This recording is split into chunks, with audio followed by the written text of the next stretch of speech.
not inclined is that they think they've got it.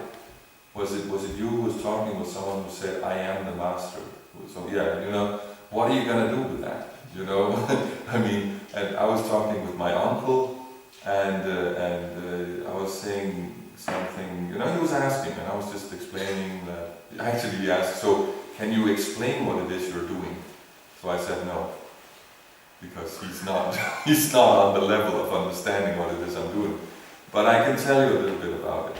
And I said that basically it's just about when you're not happy, we have a method of mitigating that, of making you happy when you're not.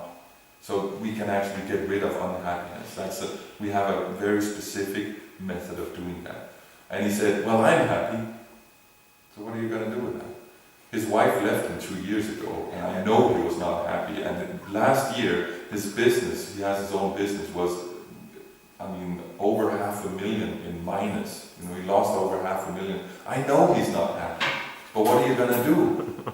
He has happiness in his life, and he's not going to let this dinky monk come and tell him how it's been. But, what are you going to do about it? It's fine, it's fine. If you're happy, fine. But we can only move us, we can only preach, we can only move when there is a realization that actually, no, life can be better. So what we're dealing with is, we're dealing with a version of happy that is higher than what the materialists really understand. I don't know if you had this experience. I had this experience that when I started chanting, there's like, how happy are you from 0 to 10? Like, I became like happy, like 9, 10.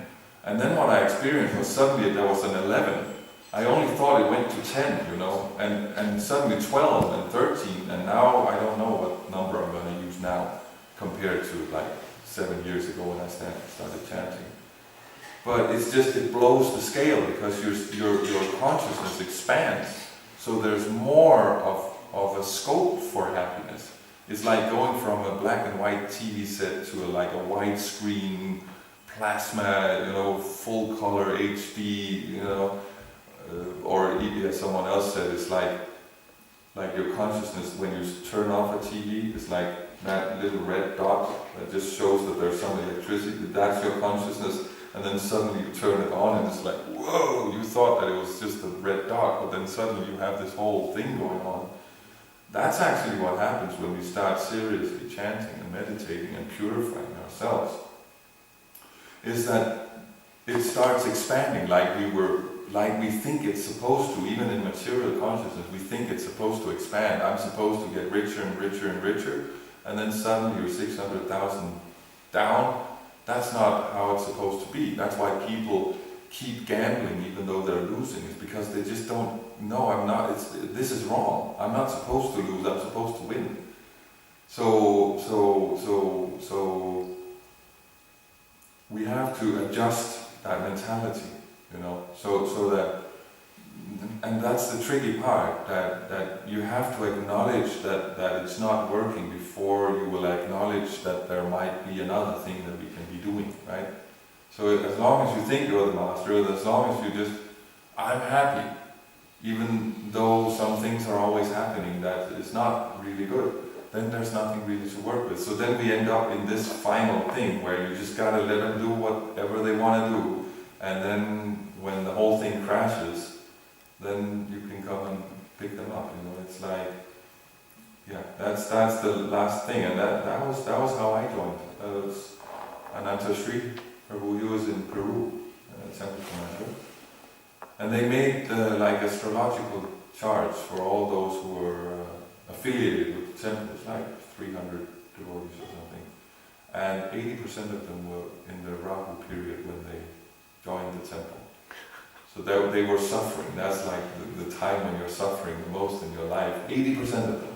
They came because they just wanted the suffering to stop, right? We have different reasons for coming.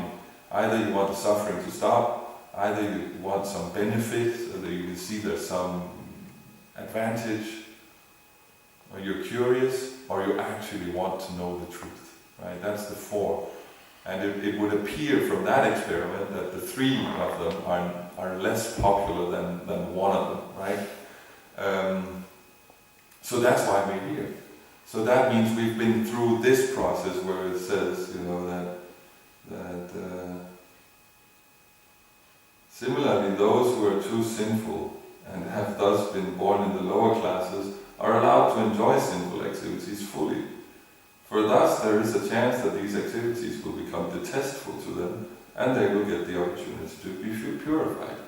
So you just gotta let them run with it, and then when they fall down and hurt themselves, then try not to say I told you so, but maybe have a little bit of sweet rice ready and come in and fix them right up and get them chanting, and then hopefully when they get better they don't think, because that's the problem we have, is we think it's in the detail.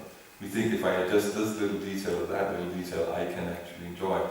So then when you've become a little purified or a little more regulated, then the tendency is to think, now I got it, now I can go out and enjoy it. Then you have to do the whole thing again. And we've done it many times in previous lifetimes, and then finally we've exhausted our options of deluding ourselves or cheating ourselves into thinking that we can actually do this, and then take up devotional service. It says that in Shastra, it said that if you take up devotional service, it basically means you've tried everything else. Because when you have a principle, a hankar, a false ego that I am the enjoyer, then you will exhaust the options. We have 8,400,000 species that are designed for that purpose. These species are made from the modes, different combinations of the modes. So you have goodness, passion, ignorance. Within each of them there's also goodness, passion, ignorance. It just goes down and they come to 8,400,000 species. And then the variations in that make up all the, because one species may have, we're not exactly alike just because we're human. So that makes up all the options that we can go through. And then finally, no more options. So then we have to turn the other way. And then suddenly we're engaged in devotional service. And that's a pretty astounding thing for someone who comes, coming the way that we come from some, maybe not you, but me at least. I'm not exactly from a pious background. You can't say that I am. There's some piety there. Some they're regulated in there because that's how you make money. So they regulate themselves. And my father does some benefit, some work for some homeless shelter. Something is there, which of course is why you're successful. But mainly, none of the 4 regulative principles are really being followed, and so the mercy is essential for us. That's what we're running on actually. Is otherwise we'll just take another trip in the samsara, in the wheel of karma, right? So that's the mercy. That's why the Bhagavatam is here, right? In previous ages, Bhagavatam was here in the heart. It wasn't written down because everybody knew it. Some may not be following in the right way, but everyone was following to a certain extent because they weren't as ignorant as we are now. They know that this, if you follow these guidelines, it works. So how you're going to use it, that it works, that you can go the Hiranyakashipu way, or you can go the Prahlad way. Now you said it cancel, right? But Hiranyakashipu is following Vedic injunctions much better than we are. He's the biggest demon in the world. Why? Because he's following. Because those demons we have today, they're dinky little demons. They don't know what they're doing. They're not moving the planets just by looking at them. They're not, the demigods are not scared of them. They're just nonsense. But Hiranyakashipu, he was following because he's from Satya Yuga, so he knows exactly what's happening. So for us, we can only do it by mercy. We don't have qualification. We're not pure enough. But that's okay, because the qualification is actually secondary to the motivation, right? So if you're motivated to perform devotional service, that's the main thing. And then how technically well you're doing it, that's a secondary thing. That's in support of. So if we just have the desire, then actually the doors are open for us to perform, and that's how you really become purified. Because this which is described here, the overindulgence in lusty desires, that is the slow and painful path. It's slow and it's grinding, and you're really taking a beating just to come to the conclusion that it's not working. You're not coming to the conclusion of how it is working. I mean, what you're supposed to be doing to make it work. You're just seeing. It's said that alcoholics have a moment of clarity. They have sometimes these moments of clarity where they just look at their life and see, this is just useless. This is just nothing's working here. That's the realization you can have. But if you're engaging in devotional service, even though ignorantly, you will have realizations of how it's working. Because maybe your mind is not completely your guna. I mean, we talk about karma and guna. Your karma and guna are not exactly up to the standard, but you're engaged in it anyway. So you're seeing how it actually works, and then you're getting the result that it works. Like we were saying that with the chanting, it doesn't matter if you know what's happening or you know that it works or not, or you believe in it. If you do it, it will work, and then the realization will come anyway, the other way around. So that means that it's much better. So then we have to, if we can, we have to administer that association at the right time when they're open, right? So that's basically our job in ISKCON, is to pick those fruits that are ripe. Sometimes we hear that we should be preaching to the intellectuals and to the leaders and to the scientists and stuff like that. And personally, I'm not against it. No, I mean, we can, but what I'm thinking is there's no need to spend a month talking with a scientist who always comes up with some answer for why he doesn't have to do what I'm telling him to do, or when there are people out there who are actually ready to listen.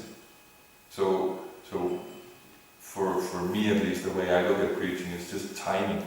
Just whoever is ready to listen, that's the person you speak to. And whenever there's someone like the master, like you told about that, oh, I'm the master, just leave him. You just that was what you did, right? You just turned around and went away because, okay, you're the master, you know best. What am I going to tell you? Because you can't change people. People can change themselves. We can inspire them if they're interested, but they have to change themselves. It's self-realization. It's not that guy's realization. It goes inwards. It's an internal process that one has to perform it on themselves. And if people, sometimes I've discussed with people saying, no, you can't prove what you're saying. Well, I can to myself because I'm applying it on myself. So it is a realization. It's not like I'm not making anything up. But he's right. I can't prove to him that you become, see things with equal vision if you chant Mahamantra. I can't prove it to him because he's not willing to engage in chanting. So of course I can't. Now I'm going to take it that he's ignorant, but he's going to take it that I just won the argument, So these things are actually a waste of time. We don't have time to argue with people, basically. We have far too much to do with our devotional service and our programs and all the people who are willing to listen, who can see that there's something wrong. I mean, and there are quite a few out there, The problem is that they are very weary about authority because authority is being misused in our society. So then as soon as we start talking about authority, the same idea comes out, no, you're also just trying to brainwash me or manipulate me or something. So that's why our job as an organization is to create a safe environment. Because as an organization, that works on the level of Kshatriya actually. Prabhupada said we are an educational institution, but we are an institution, so that means preliminary, we have to create a safe environment. An environment where people feel comfortable and they can come and sit down and we're not too straight out of the gate preaching, you're sinful, you're going to be an animal in your next life. That's not, so first the safety, make them feel comfortable, make them feel like they want to come back, and then when they start asking, then we can give them the knowledge, because then there is an interest and they can see the benefits. So like we were talking about yesterday, that preaching actually means sambandha prayojana avideya, that you explain, okay, this is the situation, we're here, this is the material world, such and such. But then you give the prayojana, the ultimate goal after that.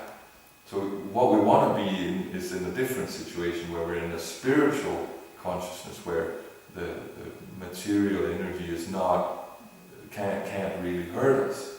So then you can see, okay, I'm here and I want to be here. Okay, then comes the avideya, then comes the activities that you can perform in order to get there. What our tendency is to focus on the avideya, like other temple, like in Soho Street, there's one devotee always talking about, oh, you have to clean that with your right hand, not your left hand, or you have to be married because you're so old now, and you have to, and it's all about the avideya, but you haven't really embraced the person. You're just a random person shouting at others what they're supposed to be doing. So nobody's doing it. Why would they do it? It's like they don't feel safe, they haven't been given the goal that they're supposedly going to achieve if they do what she says. Technically, most of what she says is not even wrong, but because she doesn't really care about them, it doesn't work, right?